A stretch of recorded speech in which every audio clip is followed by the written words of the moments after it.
If you've ever thought about building more than one thing in this industry, you're in the right place. Today I'm talking with Debbie, a costume designer and dance instructor, about what it really takes to run two businesses, how diversifying worked for her, and how she knew when it was time to slow one down. Let's get into it. If you're a dance or fitness instructor who wants to grow your classes, boost income, and turn your passion into a real business, you're in the right place. Each week, I'll share the exact strategies, lessons, and truth smacks from building a thriving belly dance fitness brand. We'll dive into what actually fills classes and keeps students coming back so that you can build a profitable instructor career. So, lace up those sneakers and pull on those dance shoes. It's time to build the business you deserve. I'm it, and welcome to Dance Fit Biz Builders. Hello and welcome to Dance Fit Biz Builders. I'm it, your host, and I'm super excited. And I know I always say that on every episode, but I truly mean that I'm super excited. Today, I am honored. I have the privilege to have this wonderful guest. Her name is Debbie Despina, and she is Greek, American Greek, and she's a plethora of knowledge, both in her heritage, her culture, in dance, and a plethora of knowledge in the business of dance. And this is why we're all here listening today. So, Debbie Despina, welcome to the Dance Fit Biz Builders podcast. Hi, it, and hello, everyone. I am honored to be here. I'm a huge fan of yours, and I love following your podcast and reading your beautiful email newsletter and your articles. I'm always learning so much from you. So thank you for having me here. I really appreciate it. Oh, thank you, and my pleasure. All right. So, first of all, Debbie, well, she'll talk about it, but she's an amazing dancer. She's an amazing teacher. She is a student, and she is an apparel designer. So, Debbie, when did you know you wanted to go into business as a teacher? First of all, as a designer. Okay. Well, I just assumed since I was little that would always be my job because my mom is a designer too. I'm a second generation designer. And my mom went to design school when I was little. So I remember playing underneath the pattern making table. I remember hanging out in the closet with the fabrics. It was something that I knew that this is what I should be doing. And the thing is, I loved what my mom was doing, and I admired her as a designer, and I just knew that was the path that I was going to follow. And I'm curious, what did she design? She designed evening wear. So when we moved to Greece, she opened up a boutique, and we had that family-owned business. And my dad helped pretty much set up the boutique because he was a licensed electrician, and so and very handy, and he did pretty much everything to set up the boutique. And my mom did pattern making, design. We always had sewing operators that worked under us. We had industrial machines, and she would do custom made evening wear. And then she would have some designs that you could purchase, ready to wear. But she was mainly designed evening wear. Yeah, and I was always her personal assistant. So I did everything. I assisted with pattern making, with cutting, with organizing the store. I helped customers out. Later on, I would do the window displays too, and I cleaned. I did. That's something important to mention. We did everything. So instead of the Saturday morning cartoons, it was Saturday morning working at the boutique. And I've never felt any how can I say this? I never felt bad about it. It's just something that I did, and I really loved. When did you start your own apparel business? This is very interesting. So this was actually a hobby, right? So I left Greece. I came here to study fashion design and pattern making at FIT, and I ended up specializing in intimate apparel design. So I did pattern making, and I ended up working in the industry. I worked at Warner's. I worked at Hanes. Oh. And yeah, so I was a intimate apparel designer. I designed for the mass market. Oh, So it's funny because now I may push out like 20 pants, right? And and when I worked in the industry, it would be initial pipe would be 300,000 units, right? So huge difference, right? yes. But I also wasn't doing everything, right? There I worked with people that handled accounting, this, that, sewing, so yeah. So then I started dancing while I was working in the industry. I was working corporate and I got hooked. I was just like, oh my goodness, what is this? I need more of it, right? I started taking belly dance classes and I just wanted more. And then when I discovered Mimi Fontana, I was like, wow, this is my teacher and this is who I want to study with. And I will be in every single class that you teach. And I noticed something that people were struggling to find dancewear in their sizes. I also realized that it's an investment. Anything you spend money on, you're investing, right? So my whole my whole thought process was like, well, how can I make some things, number one, in all sizes, right? And then make something that people can just enjoy to wear in general, right? So I started making something that many people did, right? Layering skirts. Yeah, Mm-hmm. I started making layering skirts, and then I was taking small orders on like accessories, like these belts with fringe on, and people were getting excited. So then from that, then I ended up making, you know, pantaloons. This is really funny. The first pantaloons that I made for the troop from Manhattan Tribal, they were made out of like skirt lining. That's like they did their job or whatever, but they were so like, it was out of necessity. And I remember the whole group came to my apartment. Like they were, I had a roommate at that time, so we're all squished in one room. And I taught one of them to work the overlock machine, and another one was doing this, and the other one was doing the elastics. Yeah. So it pretty much started out of necessity. I wanted to help the group that I was in, and I think I just started doing it and not calling it a business, even though I grew up in that business. So I went on autopilot. It just happened. It just Yeah. started to, To yeah, build over time. to build. And when I saw that people were happy, then I started creating more. I started dancing more and creating more. And then I realized I didn't want to work in the industry anymore. Why I is didn't that? want to. Well, being innovative was a problem. Oh, okay. Mm-hmm. And my biggest thing is because I specialized in full figure and full busted bra design, right? And also like lingerie, like in general, like I would work on shapewear. But my dream was to come up with a solution for full busted and full figure women and people in general that wear bras, right? Right. Mm. I wanted to Oh, create items that were meant to be seen. And this was a while ago, right? And I was also functioning very much as a trend forecaster in the industry. oh. I was on WGSN constantly. Any work trips we took overseas, and we went to the shows in Paris, and we traveled to we traveled to, to the big department stores in the UK, here, that. I was like a sponge. I was taking things in.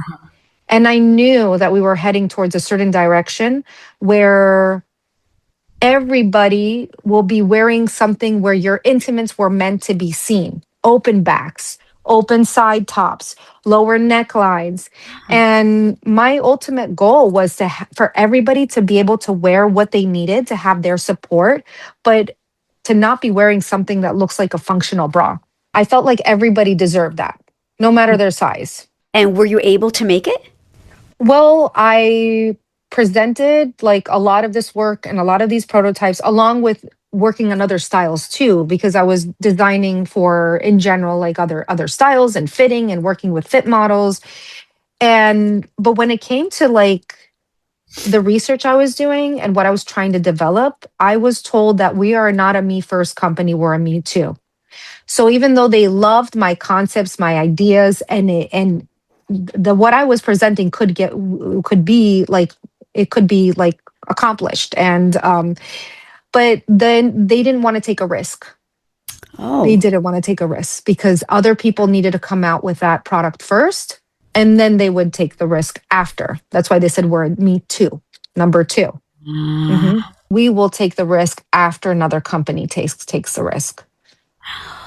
And I was really disappointed. And then I also noticed that fun things that I was creating, like for the dance world, was being, like the my designs were being perceived in such a positive way. And I also felt like I wouldn't be able to do everything. This is a lot. Wait, hold on. So, like, you decided you wanted to quit corporate. Like, when was that? Oh. This was around 2007, I think. And was the time when you were getting some positive feedback on your belly dance apparel? Yes. At what year did you decide to stop corporate and go all in with this belly dance apparel? I believe it was around 2007 and 8. It was around the same time. Yeah. Wow. Yeah. I opened up my Etsy store. I think it was 2008. This was it's something that I realized that I really wanted to do, but I don't think I was ready. I definitely wasn't ready business-wise to like quit my corporate job and start the business, Okay. you When know. do you think you were ready to quit? I think I would have given it more time. I think I would have taken some classes when it comes to managing my finances. Mm. I think I would have spent more time understanding, like when it comes to like accounting and what my proper markup should have been. I was always somebody that I was driven by what I feel people will be happy with, the pricing that they'll be happy with, how much are they spending with other people. And Mm. sometimes the examples we take, like especially when we're in a community like this, maybe other people are doing this just as a hobby and they're not charging as much as they should, and it's okay Right. for them to charge what they are. I see. So, so I made a lot of mistakes early on. So, So you made a lot of mistakes charging what you're worth, correct? yes. Okay. Which is fine. I mean, everyone makes those mistakes, especially early on, right? When you feel like, oh, Mm-hmm. I'm just getting my feet wet, I kind of want to get known and get my stuff out there and people to buy. But hold up. You started your apparel business. Dude, what did you do? How did you register your business? Did you trademark? Did you Oh, yeah. copyright? What? I registered my business. My husband and I moved into this duplex apartment in Astoria. So I created a small design area in the downstairs, which this is where I am right now. And I just registered the name and I went through it. We started doing small photo shoots here. And I started with making pantaloons for dancers because I was very much in the fat chance belly dance like community, right? Because that's the dance that I did for a really long time. And I started with making pantaloons, layering items, and then costume bras too. Yeah, and then a little bit at a time, the collection started growing, and then my mom we started collaborating. My mom and I have created like most of the collection together because she's Wow. an amazing pattern maker. Yes, yes. So she's a huge part of what I do. Okay, so now you have this apparel business, you quit your corporate. Like, hmm did you know what is the sequence of events you had to do to establish your business? Like, who did you have a mentor or did you just follow someone that you really loved? I didn't have a mentor. I didn't. Like I was lucky to be able to have these conversations with my husband because he used to have his own business and he used to import and sell icons, Greek icons actually. Yeah. Oh. Yeah, he did this for a little while. And so he was very helpful, but I didn't have a mentor. Hmm. And I just learned the more involved I was, I just learned, as the years went by. And what I wanted to start doing wholesale and I wanted to get into the market of like, to be able to sell to smaller boutiques and not just the belly dance world because my whole idea, my whole like thought concept was for things to be worn from the dance floor to the streets. And they are. Right? Yes. Hmm. Yeah. Because I wear it Yeah. like that. That's what I do. Yes. Represent. Yeah. Yes. Yeah. So next thing you know, that I'm okay. We went from this festival. Like I ended up vending at Spring Caravan, but I felt like I came into a very weird time, in the belly dance world. So because something started slowing down, right? I do have to mention that I had some great collaborations with dancers. Like I created the official ITS, previously known as, so it's Jam Pant, which was the official pant that Amy Sigil's improv dancers would wear. Love it. Yeah, so there are dancers that have this design that we work together. That they're dancers that have it that are all over. It's Not just great. all over the country, but internationally. I also designed for the Salampur collectives internationally. Hmm. Amazing. Yeah, and I've had dancers that, Carolina Narecchio, when she opened up her boutique, she placed a wholesale order and had my accessories in her boutique. Yeah, I'm so thankful for it. Sometimes I feel like sometimes I need to just make an old fashioned and sit down and just kind of think about like who has worn my designs like on stage, and oh my goodness, and Dahlia, like I've designed for Dahlia and I've designed for some of her really creative like projects. All this was just pretty amazing, and Yeah. I felt like I was just growing. I do need to let you know that everything I have produced has been solely made in New York City. I've never made anything overseas. Like I've always supported local like sewing operators, production rooms. Everything has been made either in a production room here in New York City or in-house. And right now Wonderful. everything is made in-house. Despina, you know what I love Yes. about you is that because we have a lot of listeners here who really are nervous about making teaching, making dancing, whatever type of teaching and dancing it is, their livelihood. What I Mm-hmm. love about your story is that you did it anyway. You're like, Mm-hmm. you figured it out. You know, Mm-hmm. you just quit your job, you registered your business, and you just kind of learned along the way. And there's no answer in how to do it. I think you just got Mm-hmm. to do it and figure it out. Am I correct Yes. in that? Yes, you are. But Okay. but some things, I did a couple things that ended up helping me find my teaching voice. So let's talk about that. So you were Yes. a designer, and then you got Yes. into teaching. Let's talk about your journey with that. So I started teaching actually around 8 or 9 years ago. I did the Fat Chance Belly Dance certification. So I realized that after years of representing that style that I wanted to teach. And my main goal wasn't to teach independently. I wanted to teach under my teacher. I wanted her school to grow. I wanted Manhattan Tribal to grow. I wanted to be able to represent. That unfortunately didn't happen under Mimi. And then at some point, the troop and 10 years later, which is amazing that this group lasted for over 10 years. It's amazing, right? Mimi decided to take a different direction. And I pretty much was left without a dance home, like a lot of the dancers that I dance with too. But I lucked out because I found a Irina Ballerina. That's her nickname, Mhm. and she pretty much started the same way I did, right? And her dance journey, and then found the Salampur umbrella. So she did Fat Chance belly dance style, and then went into the Salampur school. So I found out that she's teaching literally 3 blocks away from me. Like I could Oh, walk. I could walk. great. So I joined her and I started taking her classes, and I started teaching Fat Chance style in that studio. And my dance partner, Kate Reed, joined me. So she would come and teach classes with me, or I would teach by myself.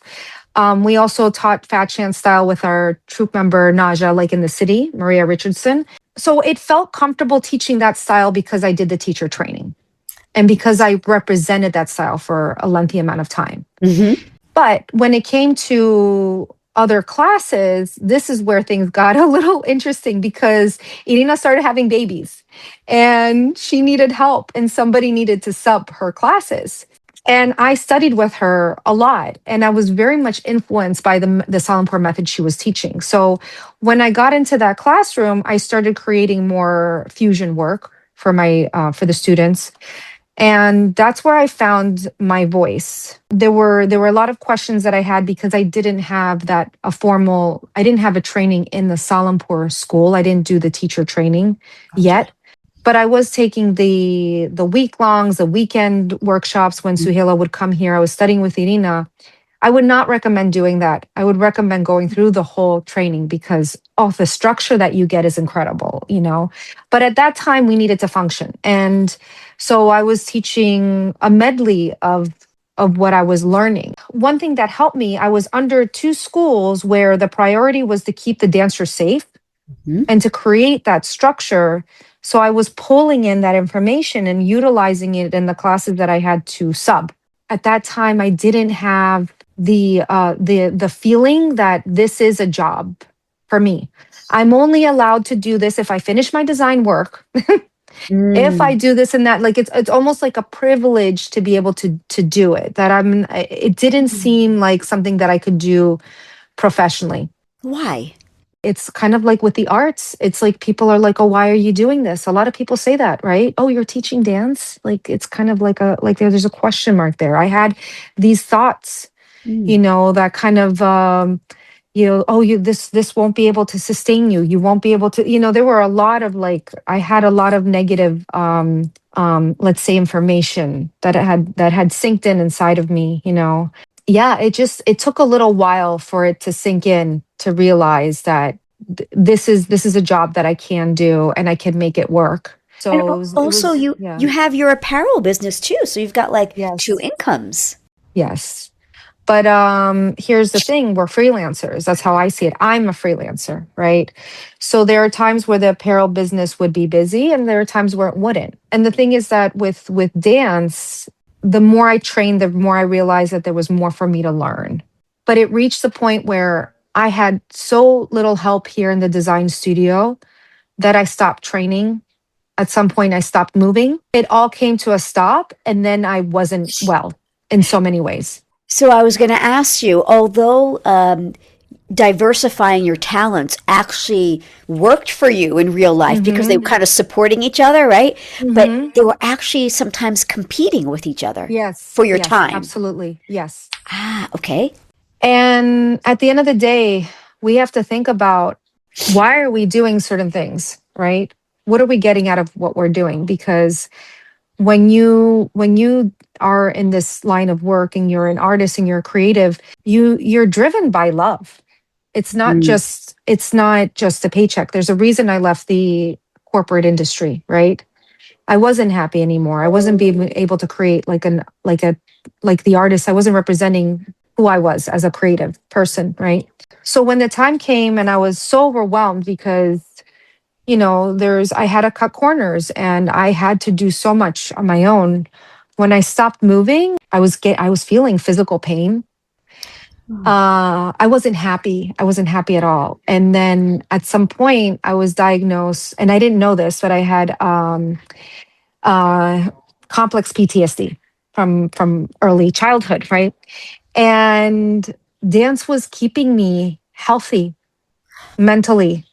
So Amazing. not moving was to my detriment. And then when I realized how bad it was for me to only focus on design work, I was like, I can't do this anymore. This is not healthy. Okay, that was the point. And then you made the decision to slow it down, and that led to that shift.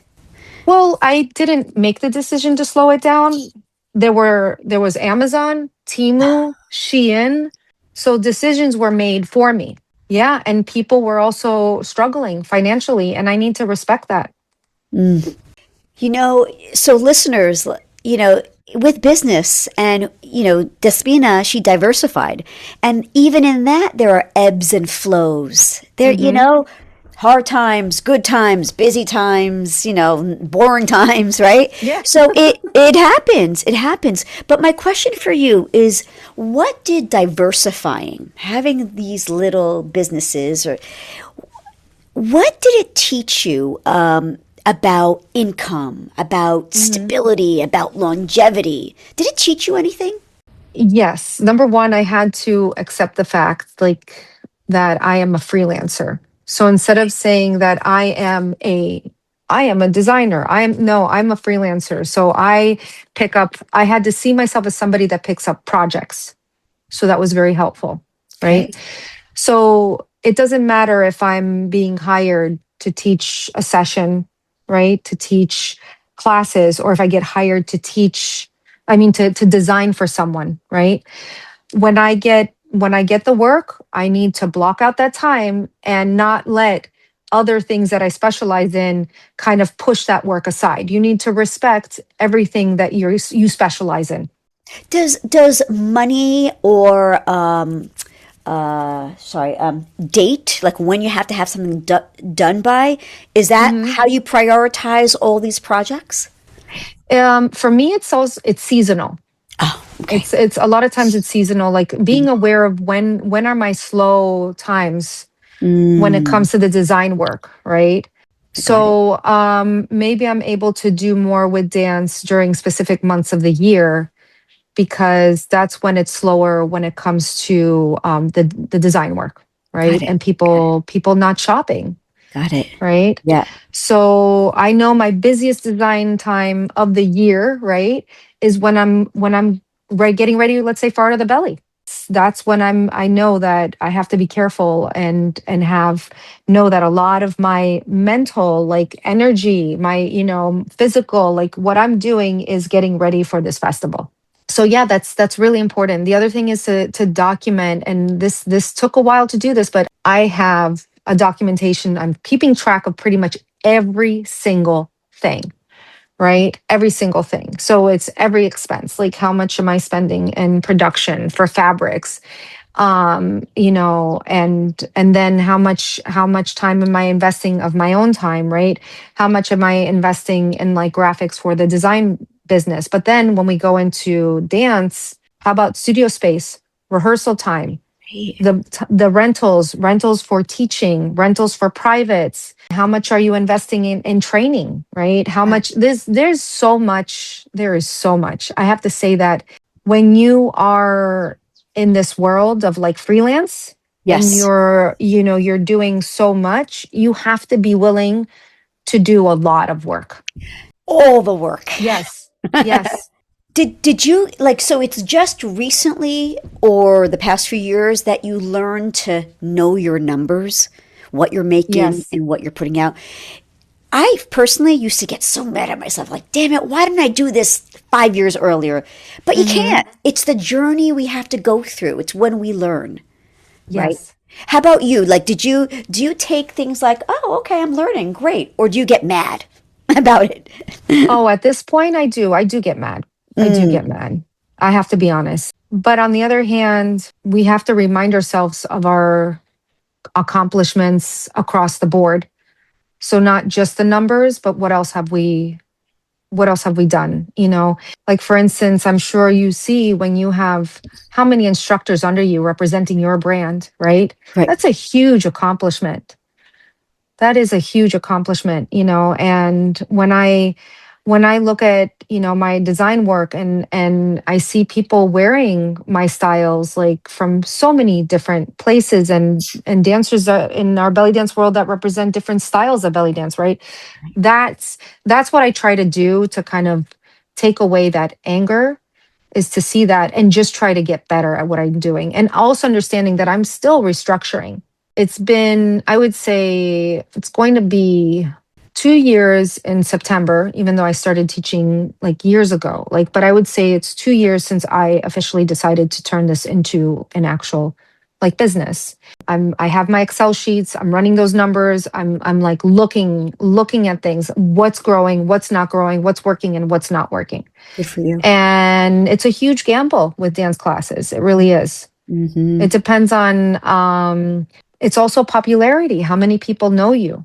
Right now, I feel like a lot of what I do is word of mouth, Mm-hmm. right?